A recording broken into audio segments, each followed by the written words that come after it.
नमस्कार, crime 24 live news channel में आपका स्वागत है और मैं हूं आपके साथ ममता दुबे। चलिए लेकर चलते हूं आज के कुछ खास खबरों की तरफ। झारखंड जनपद देवघर स्वास्थ्य मंत्री डॉक्टर इरफान अंसारी इन दिनों एक्शन मोड में दिख रहे हैं। आज देवघर सदर अस्पताल का औचक निरीक्षण करने के लिए इरफान अंसारी सदर अस्पताल पहुंचे और पूरे अस्पताल का निरीक्षण किया। स्वास्थ्य मंत्री इरफान अंसारी ने मीडिया से बातचीत करते हुए कहा कि सदर अस्पताल की सारी सुविधाओं से खुश हूं, इसके अलावा जो भी खामियां हैं उसे जल्द पूरी भी की जाएगी। वहीं इरफान अंसारी ने कहा कि देवघर में जल्द मेडिकल कॉलेज बनने जा रहा है, जिससे यहां पर आने वाले मरीजों के साथ साथ डॉक्टर के भी ज्यादा प्रतिनियुक्ति होगी, जिससे सभी मरीज का अच्छे से इलाज हो सकेगा। आगे उन्होंने कहा कि 108 एम्बुलेंस के लिए विशेष सुविधा ऐप लॉन्च की जाएगी, जिससे इमरजेंसी में मरीजों को आने जाने में किसी तरह का कोई दिक्कत का सामना न करना पड़े। वहीं हर सदर अस्पताल में 4 मोक्ष वाहन भी दिए जाएंगे, जिससे अगर किसी मरीज की मौत हो जाती है तो उन्हें पैसे के अभाव में दरबदर न भटकना पड़े, उन्हें घर तक ससम्मान पहुंचा जा सके। इसके लिए 15 करोड़ रुपए सैंक्शन भी किया जा चुके हैं और सभी सदर अस्पताल में कर मोक्ष वाहन दिए जाएंगे। रिपोर्टिंग पिंकू शर्मा, स्टेट प्रमुख।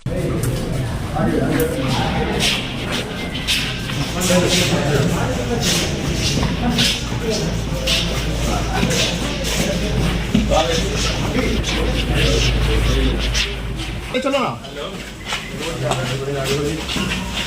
मंत्री जी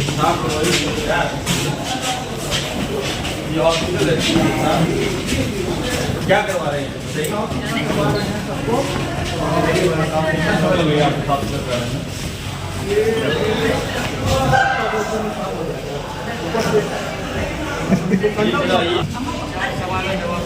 आ रहे हैं ना आप लोग। आईसीयू में कोई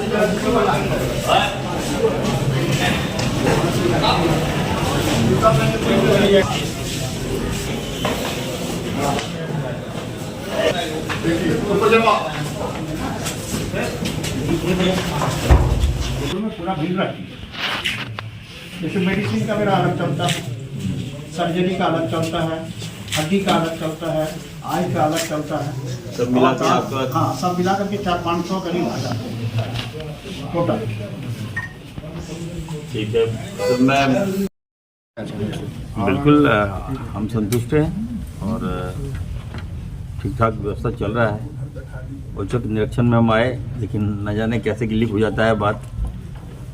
तो ओवरऑल कह सकते हैं कि व्यवस्था ठीक है। मेरा पहले से काफ़ी सुधार हुआ है। पेशेंट से भी मैंने मिला और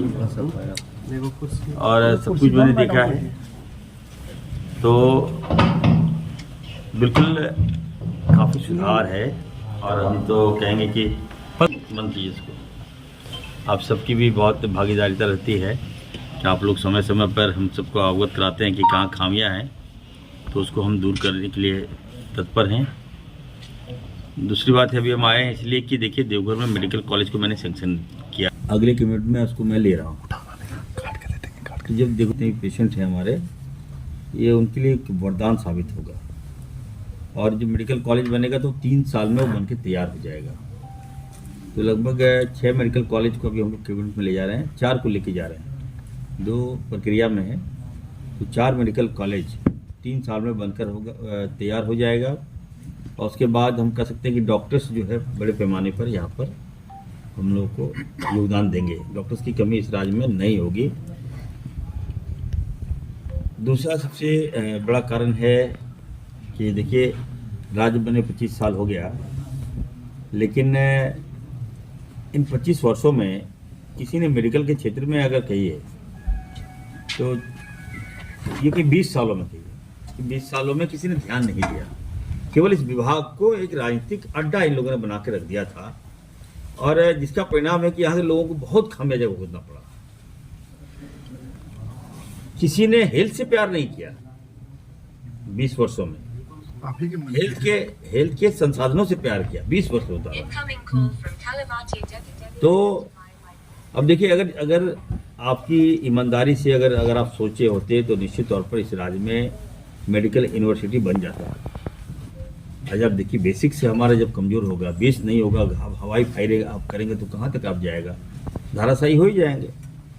हेल्थ के प्रति अगर जरा भी गंभीरता ये लोग दिखाते तो निश्चित तौर पर अगर मेडिकल यूनिवर्सिटी नहीं है तो कॉलेज कैसे बन गया, फैकल्टी कैसे बन गया, अरे बताइए, हमारे मेडिकल जो डॉक्टर्स परीक्षा दे रहे हैं उसका जो सेशन है 2 साल लेट, 3 साल लेट। कोई वाइस चांसलर नहीं है यहाँ पर मेडिकल का अपना, किसी अन्य साहब जी रहे थे। तो हम लोग ये बातों को हमने मुख्यमंत्री जी को बताया और लोकप्रिय मुख्यमंत्री जी ने कहा कि यार बहुत बड़ी बात है, यहाँ पर अगर यूनिवर्सिटी नहीं है तो अब तक मेडिकल कॉलेज खोल के क्या फ़ायदा। तो मुख्यमंत्री जी ने तुरंत सैंक्शन दिया मुझे। और रांची के बरामबे में हमें लगता है बिल्डिंग पहले से बना हुआ है, वहाँ हम लोग भाड़े पे ले रहे हैं बिल्डिंग को, और 6 महीने के अंदर इस राज्य को मेडिकल यूनिवर्सिटी मिल जाएगा। आप लोग समझ नहीं सकते हैं कि कितना बड़ा देन है हमारे लोकप्रिय मुख्यमंत्री जी का, और मरीजों के लिए बहुत बड़ा देन है। डॉक्टर्स आएंगे, फिर उसके हमारे नर्सेज का वहाँ पे हम लोग डिग्री देंगे, समय पर देंगे। तो तरह तरह के डिपार्टमेंट में, हर डिपार्टमेंट में तरह की बहालियाँ भी होगी। 108 को लेकर लगातार खामियां आप लोग दिखा रहे थे। ये सरकारी व्यवस्था है, तो जब सरकारी व्यवस्था में तो खामियां नजर आएगा ही आएगा। और उसको लेकर अब हम लोगों ने इसको, अब जिस तरह से ओला उबेर होता है ना, उसी तरह से हम लोग अब 108 को कर दिए। एकदम फ़ोन कीजिए, कोई भी व्यक्ति फ़ोन कर सकता है, आपके पास एम्बुलेंस हाजिर हो जाएगी। सर तो कुछ लोगों ने स्वास्थ्य का मजाक भी उड़ाया। अभी चाईबासा में न जाने क्यों एक बार थैलेसीमिया का कांड करवाया इन लोगों ने जानबूझकर। दूसरा अभी बताया कि 4 साल का बच्चा झोला में ले गया। तो कहीं ना कहीं डॉक्टर्स का मनोबल संसार करता है ये लोग। हजारीबाग में एक वीडियो इन लोगों ने वायरल किया, हमारे नेता प्रतिपक्ष ने वीडियो वायरल किया है। अब आप बताइए कि लाइट है, लाइट चला गया मान लीजिए। वंस अगर मैं एक डॉक्टर हूँ और मैं किसी पेशेंट का ऑपरेशन कर रहा हूँ, मैं तमाम लोगों से पूछना चाहता हूँ, यहाँ डॉक्टर्स भी हैं, यहाँ सारे आप तमाम हमारे मीडिया जो जानकार मीडिया भी हैं, अगर मैं किसी मरीज का इलाज कर रहा हूँ, आधा मैं ऑपरेशन मान लीजिए ऑपरेशन कर रहा हूँ, आधा ऑपरेशन में किया, इस बीच लाइट चला गया, तो ऐसे में क्या मेरी जवाबदेही बनती है कि मैं उसको वीडियो बनाऊं? क्या मैं उस मरीज को छोड़ के भाग जाऊं? आप बताइए। ऐसे में वैकल्पिक व्यवस्था क्या है? ठीक है, लाइट नहीं है, टेक्निकल बात है, खराब हो सकता है लाइट। तो ऐसे में अगर मोबाइल लाइट से या टॉर्च की लाइट से अगर हम जान बचा दिए उस मरीज का, तो इससे बड़ा बात और क्या हो सकती है बताइए। और पूछिए, और उस महिला से पूछिए जिसकी जान बच गई, उस डॉक्टर को तो अवार्ड मिलना चाहिए, रिवार्ड मिलना चाहिए। पर हम लोग क्या दिखा रहे हैं कि क्या व्यवस्था है, टॉर्च से इलाज कर रहे हैं। अरे भाई, लाइन अगर चली गई, आप मैं क्या करूँगा? जनरेटर अगर खराब हो गया तो इसमें विभाग की क्या गलती है? ये मैकेनिकल चीज़ है, कभी भी खराब हो सकता है। इस तरह से ये लोग बदनाम करने का प्रयास करता है। लेकिन चलिए, मैं उसमें जाना नहीं चाहता। मेरा लक्ष्य है कि मैं राज्य की स्वास्थ्य व्यवस्था को और मजबूत करूँ, धार बनाऊँ। मैं एम्स को अभी मैं बुला रहा हूँ। एम्स जो है वो सही ढंग से, हमको लगता नहीं कि एम्स के नाम पे ये लोग खाना पूर्ति कर रहा है।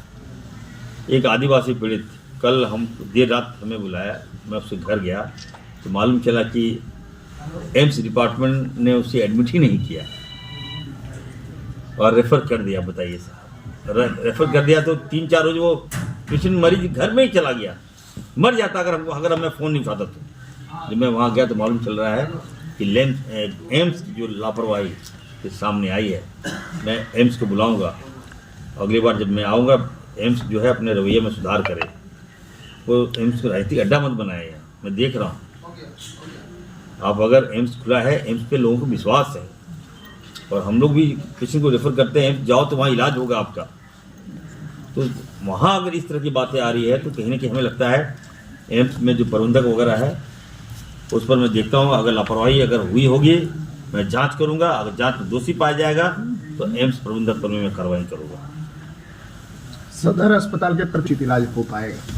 नहीं, देखिए, आपको मैं बता दूं कि मैं एक डॉक्टर हूं और मैंने खुद आला पकड़ लिया, क्योंकि इस राज्य की हेल्थ व्यवस्था को मैं ठीक करूं। मैं ओपीडी जा रहा हूं, जमशेदपुर में गया था, धनबाद में गया हूं और सभी जिला में जाऊंगा। तो जब मैं जमशेदपुर गया था तो मालूम चला कि ओपीडी में पेशेंट मात्र 200 आ रहे थे। जब मैं गया, डॉक्टर्स का मनोबल बढ़ाया, लोगों को विश्वास दिलाया कि नहीं, सरकारी व्यवस्था भी अच्छी व्यवस्था है, आपको आना चाहिए। और आज देखिए 2-2 हज़ार पेशेंट आ रहे हैं वहाँ। धनबाद गया था मैं 3 दिन पहले, आज का आंकड़ा मेरे पास आया, वहाँ पे मात्र 85 पेशेंट आते थे, आज 300 पेशेंट आ रहे हैं। तो मैं देवघर भी आऊँगा, मैं ओपीडी लगाऊंगा। निश्चित तौर पर ये जो बिल्डिंग है ये पुरानी बिल्डिंग है, अभी क्रिटिकल केयर हम लोग बना रहे हैं। तो जब वहाँ पे पूरे सेटअप के साथ हम लोग आएंगे तो बेहतर आपको सुविधा भी मिलेगी, हाँ, और संसाधन भी यहाँ लोगों को मिलेगा, तो दिक्कत कहीं नहीं होगा।